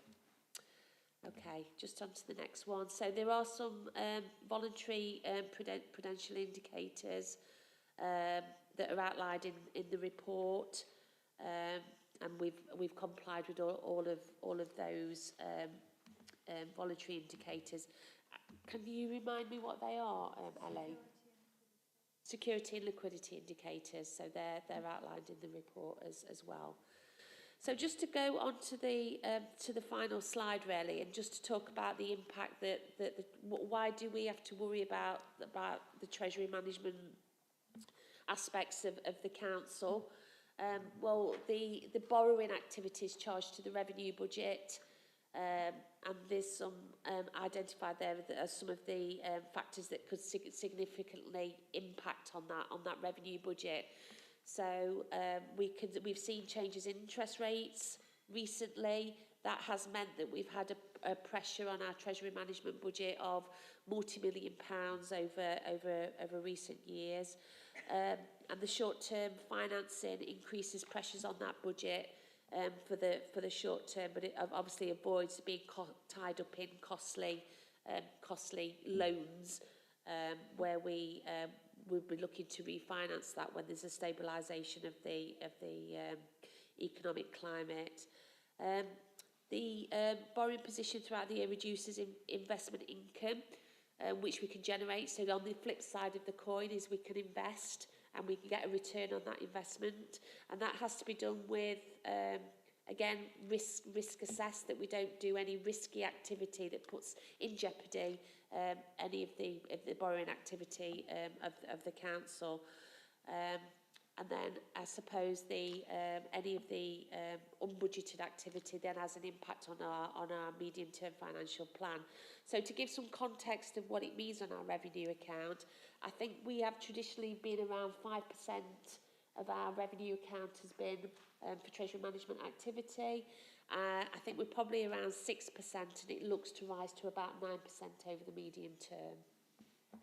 So still significantly lower than some councils, but it is increasing and is becoming a financial pressure that has to be met as part of the medium-term financial plan. So I hope that just gave you. I appreciate it. It's a technical area. I hope that's just giving you a little bit more focus on the report, the context of the report, and where to focus that assurance. Happy to take any more questions. Yeah, it has. Thank you very much. Thank you. I've got two questions, one major and one basically minor. The start of the report talks about the reserves, forecast balance of 3.712 million, representing a significant risk to the council. And within the body of the report, it says that amount is contrary to the council's reserve policy. I wonder if you could give us any assurance on how that position will be improved. So we do have as part of our medium-term financial strategy, we do have a strategy to replenish our reserves over the medium term. So that was £10 million when we set the budget last February. That was £10 million over the next 3 years. That will be reassessed when we come and set our strategy and our budget report in February to see what activities happen this year and what's the most appropriate levels of those reserves. So it is assessed every year. Okay. And the other question was about the collection rates. You mentioned right at the start that collection rates for council tax and business rates. What we don't say is that on target or is that a problem? So we are currently on target. I think our collection rates are 94. Was it about 90? It's in the report. I can't remember off the top of my head. We do have. Sorry, you quote. We collected 53.5% of. To date, tax, yeah. 54.87%. Yeah, so it's it's just down a little bit. I think it's 0.3% down so far on Q2 activity. But we do have obviously. Business rates, council tax is a significant funding stream for the council. We do have a project at the moment, a part of our delivery board transformation project that is looking around transformation and automation in the council tax space, with a view to improving collection rates. So it is absolutely something that we are aspiring to do as a council. I just wanted to know how Derby Holmes's assets are used in terms of treasury management. It's a completely separate entity. They're not taken into view of these. They do their own treasury activity. Do they? Yeah, they do their own treasury activity. Do board get reports on that as part of Derby Holmes board? I'm not close enough to it, Lucy. Yeah, there are reports, but it's actually who does the money management within that, and whether it's one of the sources of borrowing that the council uses internally or not. No, we don't use Derby Holmes as an opportunity for borrowing.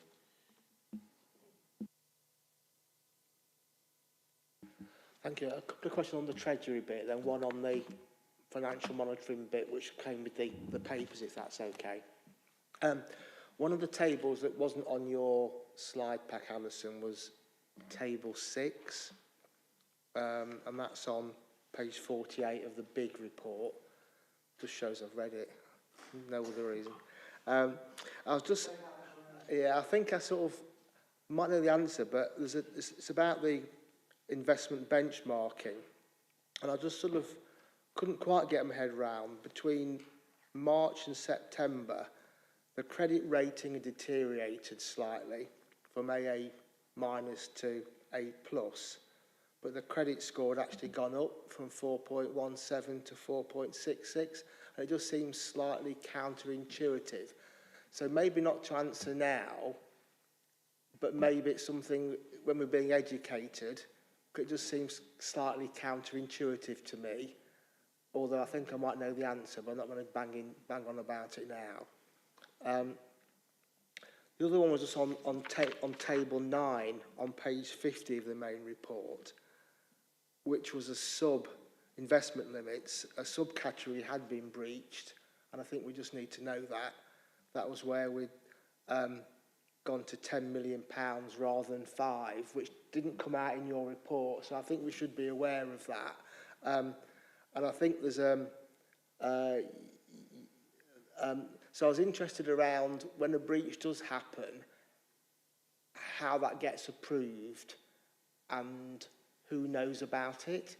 I think that's just from a governance point of view, it'd be good for us to know that. And just as a probably request, I think it mentions that you're going to increase the limit anyway from 7 to 10 million. But when you do that, just be careful. Just think about, don't do that as a blanket increase perhaps, because that category covers all organisations. So you may want to increase that for low risk, but not some of the normal ones. There's something just to think about as you're developing the strategy.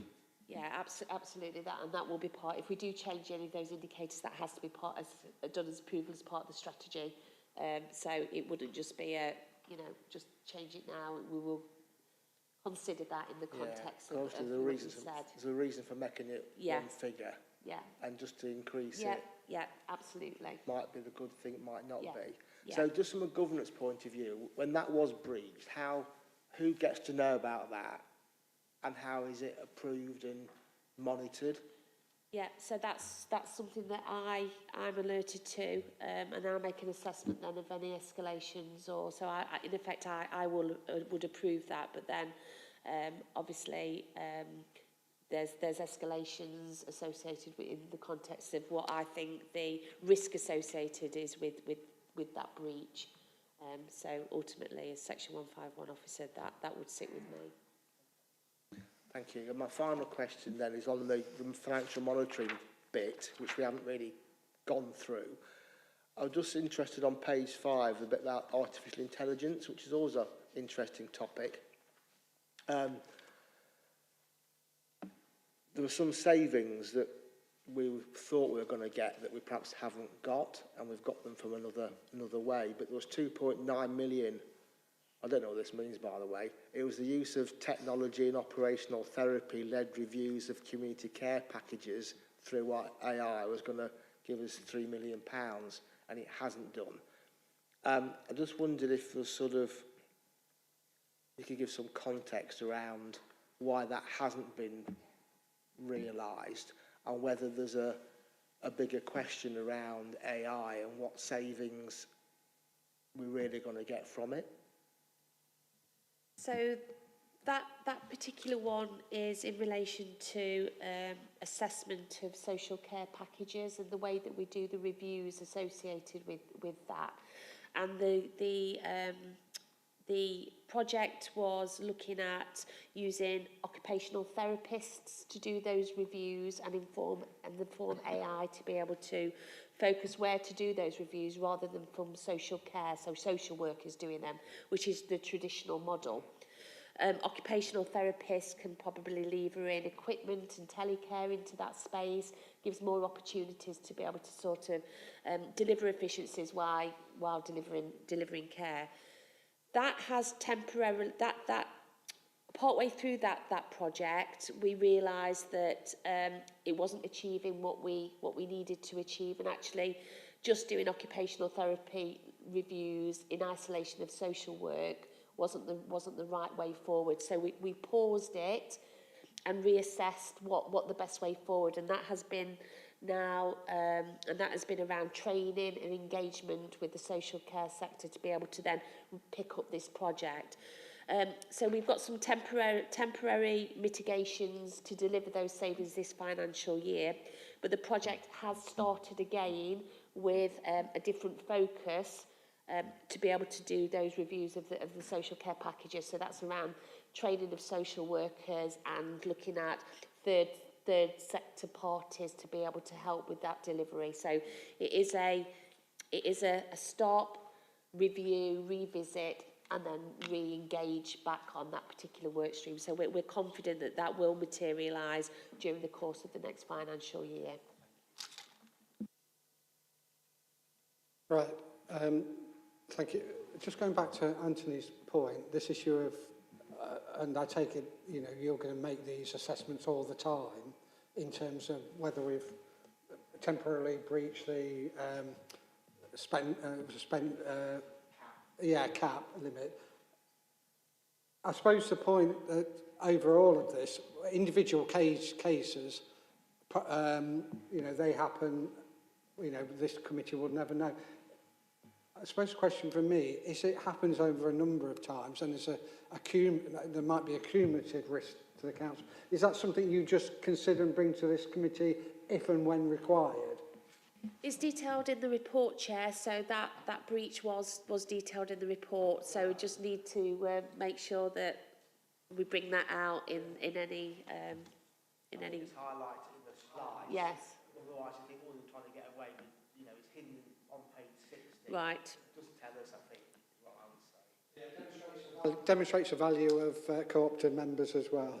Can I, no more questions, just take the recommendations were to note the outturned balance, note position statement, treasury activity, and to note recommendation, treasury management mid-year report to full council. Can I take it we're happy with that? Yep, thank you, Councillor Repton. Yep.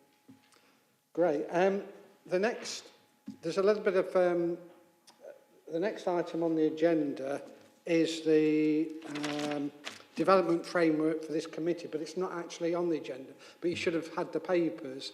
So I'm conscious we've only got 3 or so minutes left, so I'll have to have your indulgence just to go a few minutes over because there are 2 items. So the, are we happy to discuss the development framework?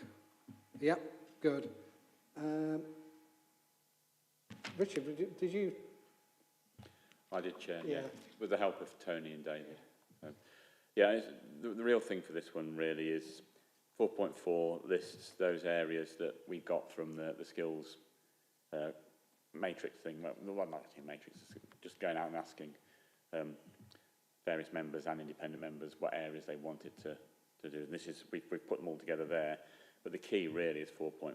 It's all well and good having these areas, but how actually do you want it delivered? And that's something for the committee to decide, you know, how best is to deliver that, because then the officers can then work around that. Yeah, so, I mean, can I ask for brevity, because I would like to finish as soon as after 12 so we can. Lucy?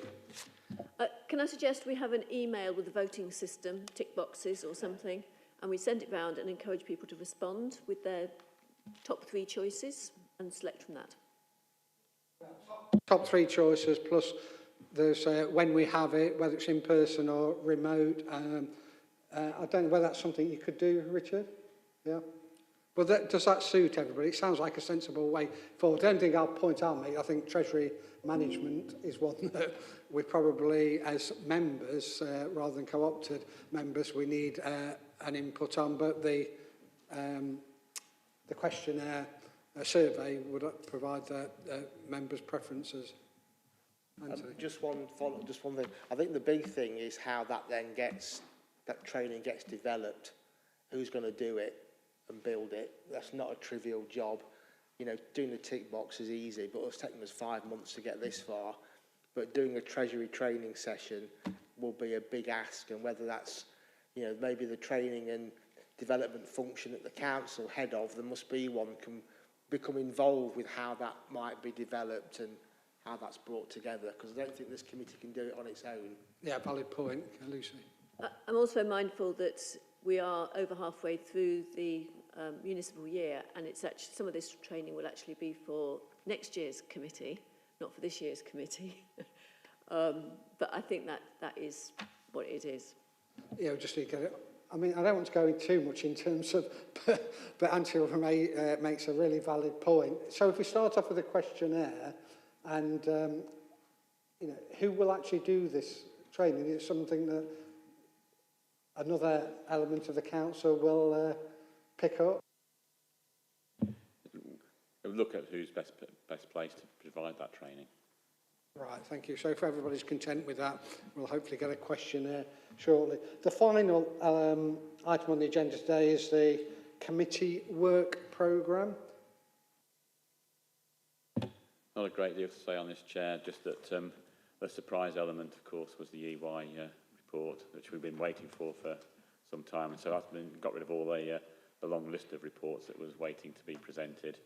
And the only other thing was that there should have been a partnership governance annual report coming to this meeting, but we agreed previous that they could come and do a presentation at the January meeting.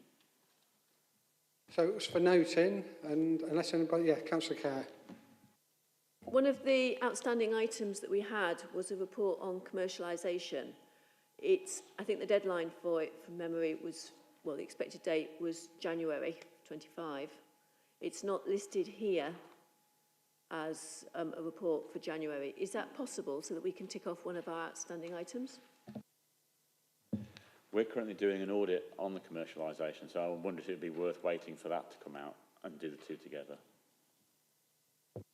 Okay with that, Lucy? Yeah. Can we update the outstanding items to tell us that? We can, yeah. Thank you very much. Well, it's about 3 minutes past, so that concludes me. Thank you, everybody, for indulging your temporary chair of the meeting. Thank you.